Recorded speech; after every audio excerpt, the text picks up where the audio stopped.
He's a first ballot Hall of Famer in Chicago, Illinois for tonight's big game, Bears-Packers. He's Brian Urlacher. How are you, Brian? I'm doing good, Rich. That's some crazy news. Isn't that, though? Did I just break that to you? Have you not heard that? I haven't paid. I don't pay attention. I don't follow that stuff. I don't care until you tell me. I don't really pay attention. That's nuts, though. Isn't it, though? I mean, it's crazy. I don't understand. Just show up and play football. I agree. And I think he was. Mayock doesn't. I think Mayock's a beast. He doesn't put up with anything, does he? He seems like a very straightforward guy, like this way or that, and there's no in between with him, I wouldn't think. Which is why it was kind of surprising that he would make as his first big move as a general manager the acquisition of Antonio Brown, Brian. But if you get a chance to make that move, I feel like you have to make it. He's a great player. You know, when he's on the field, he's a great player. After what happened in Pittsburgh and now this is going on in Oakland. Dang, and someone else, if they do cut him or whatever, someone else will take a chance on him. You know that he's too good of a talent for someone not to try and sign him. Maybe he'll go to the Patriots because they can fix everybody. You know what? You're kind of not wrong there, Brian. They kind of everybody can play for them and they get along just fine. Well, I think Antonio would probably say if you got him in a quiet moment aside that that's all he's trying to do is show up and play football. He just didn't show up to the training camp because he was dealing with his helmet, and that he didn't show up to the walkthrough because of X, Y, and Z. And why do you need me for a walkthrough for a preseason game I'm not even playing? Just stick me out there Monday night. You could see what I'm doing. Don't bother me with this fine letter stuff. That's probably the way he's thinking, Brian. I don't know. You can think that way you want to, but that's not how it works. Lovey find us. If you missed, it doesn't matter who you were. You got walkthroughs. Any kind of meeting, you were fined. And if you missed a practice, that was a big deal. That was a big fine. And no little, $54,000 is a lot of money, but it would have been much bigger than that, I would think. They got off easy. And, what about the sense, though, that you treat players differently because of their talent level, though, Brian? What about that sense? I never got a sense of that where I played because our coach didn't do that. I don't think that's happening in Oakland right now either, from what I can read. I don't think. Did we lose Brian Urlacher? Just punishing him for what he did. Brian Urlacher here on the Rich Eisen Show. Okay, what did it mean, Brian, back in the day when Lovey took to the podium when he became the Bears coach, talking about the Packers first? What did that mean? I lost you for a second, Rich. I didn't hear what you said about the Packers. Yes, when Lovey Smith took to the podium when he was named coach of the Bears and started off saying, first things first, we're going to beat the Packers. What did that mean? Beat the Packers. That meant a lot, because up to that point, they had our number. I think we were 2-6 against them my first 4 years, maybe even 1-7. So when he came in there, and he didn't say, we're going to win the Super Bowl, we're going to win division. He said, we're going to beat the Packers. That's our number one goal. And it's good for us to hear that, but, more importantly, the fans heard that. And that's, I think it resonated really, really well with them. And then he didn't just say it. We went out there and did it. He was one of the first coaches that actually got a chance to finally beat them, and we did. There for a little while, we had their number, and then Aaron came around and things changed. I heard your difference in your voice right there when you said things changed. Yes, they did. In the wrong person's favor. They changed very quickly in their favor. So I had Favre on in the first hour. I asked him this question. I'll ask it of you. First things first, what was it like standing back where you were and seeing number 4 on the other side? What was that for you, Brian? It was at first it was nerve-wracking because that's my guy. Like when I was a kid, I was a Cowboys fan, so I feel like they played the Packers every single year because they both won the division quite a bit.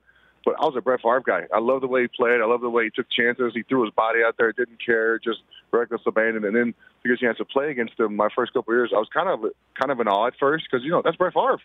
So I was like, wow, I'm playing against Brett Favre tonight. The first game I played him, I got sacked. That was really cool. But I think they got a pick the next year. So it was cool, to play against one of the greatest, top 3-4 quarterbacks of all time was really cool early in my career. Well, I asked him that question about you, and he said that you were smart and that he had to account for you. Called you a great player. I mean, he had nothing but the greatest for you, Brian. That was very nice coming from him. What was fun about him is he loved to play. You could see that, and you could feel it on the field. Timeouts, he was always yapping, not like talking trash, just, oh, man, I caught a bass the other day, blah, blah, blah. Shot me a buck last night, left the hotel, went out and sliced a gator in the head, just just talking stupid stuff in between breaks and stuff. He was just a funny guy. And you could see how much he loved to play football. And I also asked him, he's a kid from Mississippi. You're a kid from New Mexico, Brian, and asked him if there was anybody that had to sit him down and tell him about the significance of the Bears-Packers when he arrived there. What about you? No one sat us down. I think you understand. And we played them the 5th game of my rookie year. We were 0-4 going up there. We actually beat them in Lambeau. But I didn't need to be set down. You understand, the first day of the week with all the media, the new media that comes in just for that game, it's crazy. And we're so close in proximity to them that you don't need someone to tell you what this game means or what it comes down to. You throw the records out that week, that's for dang sure. They don't really matter when you play against them. And how about you later in your career? Did you ever impart that to some young players in your locker room? We didn't have to. No, Rich, I don't feel like we had to. It's because you talk about during training. And when Lovey was there, and he didn't just say it from day one. I mean, at the first interview, he preached it the whole time we were there. It was always beat Green Bay, beat Green Bay. So he preached that his whole career when he was there. So we didn't need to tell the young guys, hey, this is important.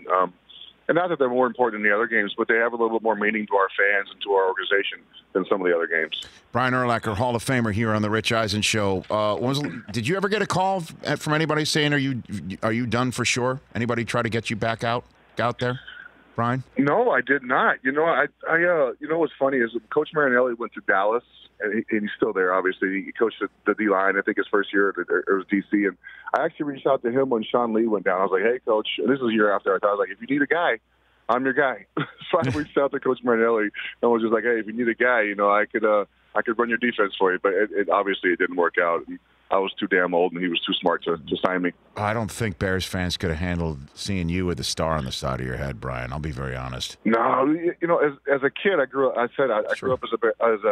a Cowboys fan, so that in my mind, I'm like, wow, the Cowboys has to be just like riding off in the sunset, going to play for them, close to home, blah, blah, blah. I'm glad it didn't work out. So you didn't call Belichick, since obviously, as you said, the Patriots fix everybody. You didn't even call Bill? Nah, that's a little bit far from home. I might have got along with everybody too well over there too. I didn't feel like I was a troublemaker in the locker room, so I probably wouldn't have fit in. Brian Urlacher, Hall of Famer here on the Rich Eisen Show. A couple more minutes left with you. So, what's tonight? Where are you watching the game tonight? Where are you watching? I'm actually going to the game. I know. I'm super excited. Yeah, I'm going to be sitting in Miss McCaskey's box watching the game from her point of view. Okay. Very excited. Any other former Bears going to be in that suite? You know what? I don't know. Not that I know of. I haven't spoken to anyone that's going to be. I know there's going to be a lot of my former teammates that are going to be at the game, but I'm not sure where they're all sitting. I haven't spoken to them about that. Are there any former teammates of yours that you're going to seek out because you really want to see them? You haven't seen them in a while. I'm sure I'll see a bunch pregame. We're actually, I guess Grant Park is there's a huge NFL thing going on down there right now. So my wife and I are going there right now, check out some festivities there, and then we're going to hang out for a little bit there and then go over to the game early so we can see some of the pregames. I never get to go to the pregame stuff at the Bears games. I'm always running late from dinner or snacks or something, so I never get to go watch all the pregame stuff. So we're going to get there early enough to watch that tonight. I am aware of somebody who is going to be in the stadium tonight that maybe you should seek out. Brian. I know Charles is going. I know Hester's going. Chris Williams, Matt Forte. They're all working. They're going to be there. All those great guys. Okay. I don't know what you're talking about. Is that who you're referring to? You're such a jerk, man. No, you're missing one. You're missing one. Yourself, Brian. You cannot help yourself, Richard. I heard he was going as well. Yes. I was doing an interview yesterday, and one of the guys asked me and said we know what you're talking about, Jake Cutler. They said he was going as well. So, I mean, maybe you catch up with him, right? Maybe just I'm not sure we'll be in the same area. I'm not sure where he's going to be sitting or where I'll be sitting. So I'm not sure, Rich. Well, if you run into him, just let me know, because as you know, I'm kind of obsessed by this. With Brian. The relationship. Yeah, I know you are. Hey, I'll definitely reach right out to you if I happen to see him. He'll be the first guy. Maybe we can do an interview on the spot or something. Brian, I can interview him or something like that for your show. I'm a uniter. I bring people together, but you knew that. You knew that. Yeah. You knew that. You did a good job. I do. Well, yeah. Take a selfie. Do you know what that would do on social media if you and Jay Cutler took a selfie? You know, I'm not a big social media guy, so I don't know. But you're sociable, though. You're like one of the greatest guys I've ever come across, bro. Yeah, no, I like talking to people and stuff like that, but I'm not like social media. I'm not a real big picture taker and stuff like that. But thank you. That's a good idea, though, that you just had. You know, Brian, I'm just trying to make you better. That's all. That's what I said to Favre. He said he was playing the front nine. He said he sucked on the front nine. He would talk to me at the turn. I told him he was going to shoot low on the back nine because that's what happens. I make people better. At least I try. Is he going to report back? Yes, we will get that information out. I'm sure he's going to. I mean, yeah, he's got to report back and see. At least he's got hope for the back nine. I have no hope when I tee off anymore. I know it's going to be 2 crappy nines, and I get to go home and pout. Okay. Well, enjoy the game, Brian. Enjoy tonight. Thank you. I hope you see everybody you want to see, and connect with everybody from your past that you're so fond of. So I just want you to make sure you have a good time tonight. Thanks for the good thoughts, Rich. I really appreciate that. You're the best, Brian Urlacher. Hope you have a tremendous rest of your show. Tell Carl Davis I said hello. Bye. Take care, Brian. Take care. That's Brian Urlacher. For more of The Rich Eisen Show, tune to Audience Channel 239 on DirecTV for free on BR Live or download The Rich Eisen Show app.